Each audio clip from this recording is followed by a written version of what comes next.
Son günlər Azərbaycanda heyvanlarda, xüsusilə də iri buynuzlu heyvanlarda dabaq xəstəliyi yayılmaqdadır. Bu xəstəliyə insanlara yoluxa bilərmi? Mövzu ilə bağlı ekspert Vahid Məhərrəmov referansı açıqlamasında bildirib ki, dabaq xəstəliyi təəssüflər olsun ki, geniş yayılıb. Bununla bağlı vaxtında profilaktik tədbirlər həyata keçirilməlidir. Mütləq şəkildə heyvanların peyvəndlənməsi aparılmalı idi. Aparılmayıb və yaxud da aparılıbsa keyfiyyətli aparılmayıb. Ola bilsin ki, keyfiyyətsiz preparatlardan istifadə olunub. Nəticə etibarilə buna görə də görürük ki, ölkədə dabaq xəstəliyi geniş yaymaqda davam edir.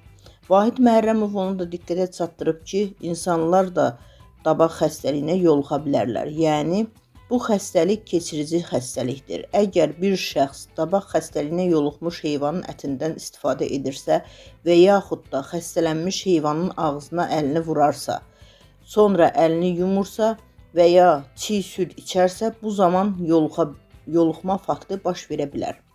Bu xəstəlik səbəbindən ölüm halları baş vermir. Bununla bağlı dünya ölkələrində də statistika eynidir. Sadəcə olaraq xəstəliyin əlamətləri ağır olur. Mütləqdir ki, alıcılar ət məhsullarını alarkən məhsulun sağlıqlı olmasında diqqət etsinlər.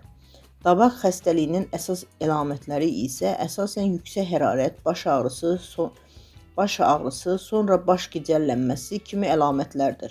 İlkin versiyada bu kimi simptomlar müşahidə edilir.